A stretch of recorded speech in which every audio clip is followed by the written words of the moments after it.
Estamos de regreso para el último bloque de la noche. El presidente López Obrador y el Instituto Nacional Electoral, el INE, finalmente coincidieron en algo frente a la violencia electoral: que el miedo no nos frene.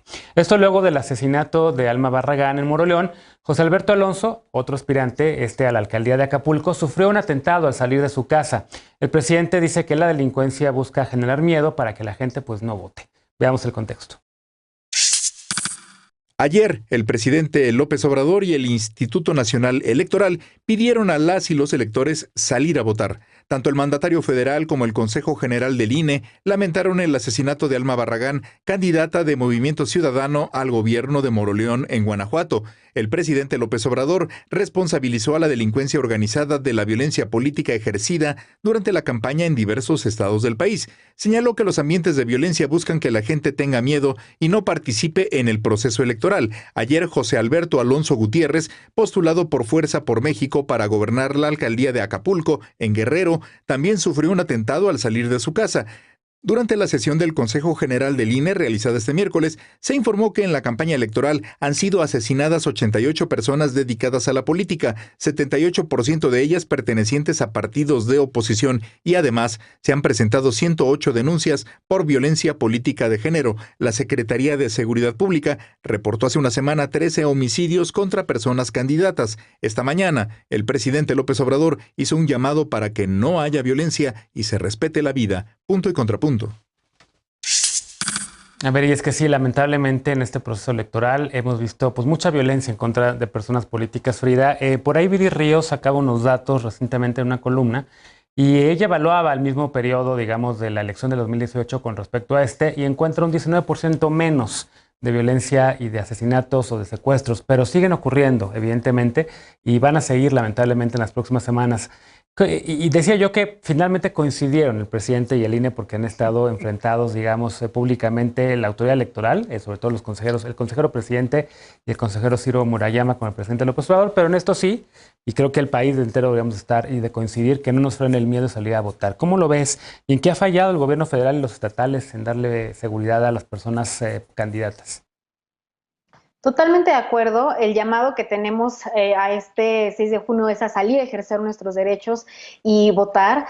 Me parece que el miedo principalmente se ha lanzado para los candidatos opositores de 16 entidades que ya llevaban con problemas de narcotráfico y de inseguridad muchos años. Creo que en este momento la violencia que estamos viviendo en el escenario político nos demuestra el nivel de influencia, dominio y decisión que tienen los grupos del crimen organizado a nivel municipal.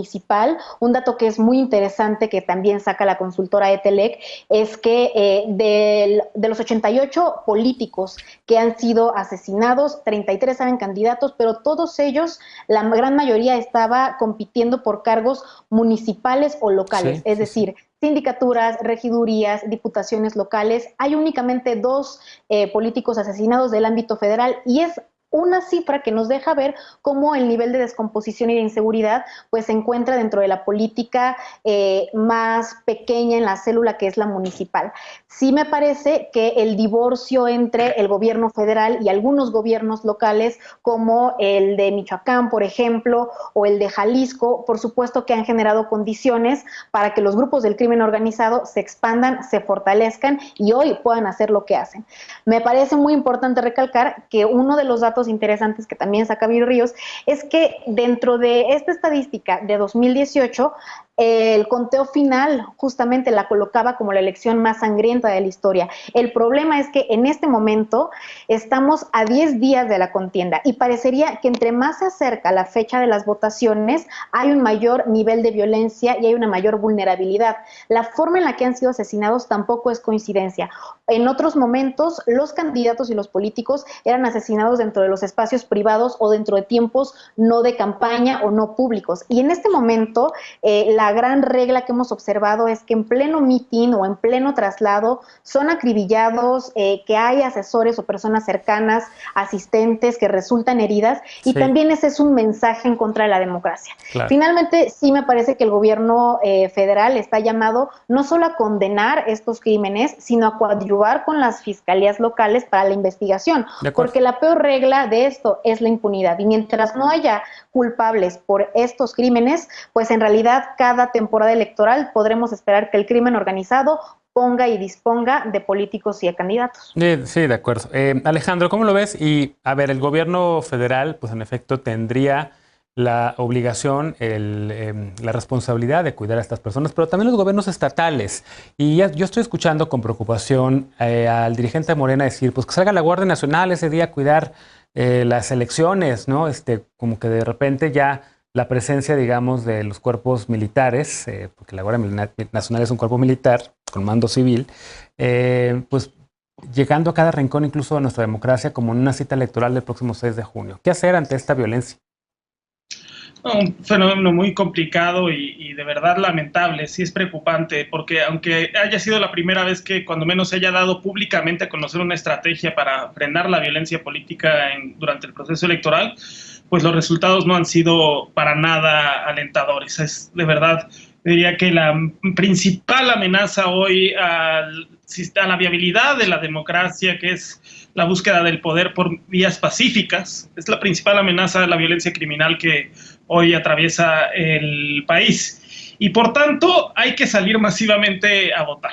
O sea, imagínense qué tan importante y qué tan básico es esto que Lorenzo Córdoba y Andrés Manuel López Obrador coinciden en hacer este llamado, porque la mejor forma de defender la democracia no es otra que ejerciendo la democracia, ejerciendo nuestros derechos democráticos, que no nos paralice el miedo. Yo creo que el llamado tiene que ser unánime, hay que salir a votar por tu candidato, por tu partido de la elección, pero salgamos a votar porque es la mejor forma de ratificar nuestra adhesión a la democracia y de que esa es la vía para resolver nuestras diferencias como sociedad.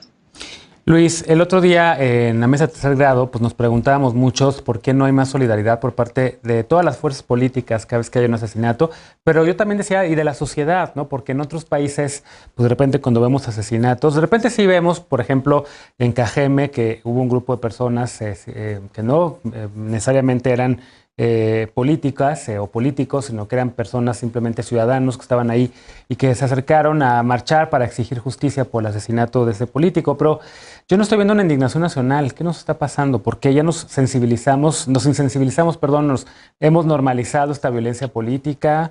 ¿A qué se lo atribuyes?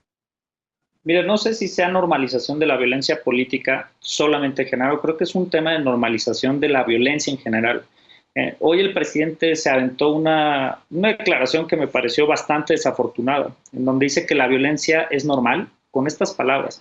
Dice, la violencia es normal, es un asunto de temporada, haciendo referencia a la temporada electoral. Y no es así, ¿sabes? Tenemos casi 90 asesinatos al día, tenemos desapariciones que se siguen presentando en el país, y estos ya no son los muertos de Calderón, ya no son los muertos de Peña, ya son de esta administración. Es esta administración la que tiene que hacer algo al respecto. Y tienes razón, no solo es el gobierno federal, tiene que venir una articulación con los gobiernos estatales, con los gobiernos municipales, con la academia, con las organizaciones de la sociedad civil, para hacer un acuerdo nacional, un nuevo trato para la paz. Y eso es lo que pedimos, un nuevo trato en donde las instituciones que deben de garantizar nuestra integridad física y psicológica como ciudadanos funcionen. El Estado hoy tiene en sus manos herramientas para poder garantizar gobernabilidad y seguridad y no las está utilizando. El presidente en la mañana hace un llamado y dice, sí, tenemos que llamar a que no haya violencia. No, presidente, no llame a que no haya violencia. Use las instituciones del Estado para evitar que haya violencia política, para evitar que haya más asesinatos, no solo en el contexto electoral, sino en todo el país. Insisto, 90 asesinatos en promedio al día. Perdonen, no sé si al día o mensual, estoy confundido un poco con el dato en este momento, pero el dato son 90 al día. El dato es alarmante. Que sean 88 personas en el proceso electoral, 34 de los cuales eran candidatos, el resto inmersos en el proceso electoral, es algo que nos debe preocupar aún más. ¿Por qué? Porque se visibiliza la violencia en el contexto político. Pero ya lo dijo Frida también, nos hace ver cómo se incorporan distintos grupos de delincuencia organizada y se van camuflajeando con el poder político. Y esa es la corrupción, esas es las alianzas que tenemos que romper. Esas alianzas son las que no podemos permitir más, ni desde el Estado federal, ni desde el Estado del gobierno federal, ni desde ningún gobierno estatal. De acuerdo. Finalmente, Pili, ¿qué decir de esto? Porque en efecto, bueno, no es un fenómeno nuevo, viene por lo menos desde el 2006 y del inicio con la guerra contra el narco, pero cada año sigue ocurriendo. 3 presidentes han pasado ya desde Felipe Calderón, Enrique Peña Nieto y ahora Andrés Manuel López Obrador. Y es un fenómeno que sigue presente en el país y que lamentablemente parece que desafortunadamente llegó para quedarse por un buen rato si no cambian las cosas.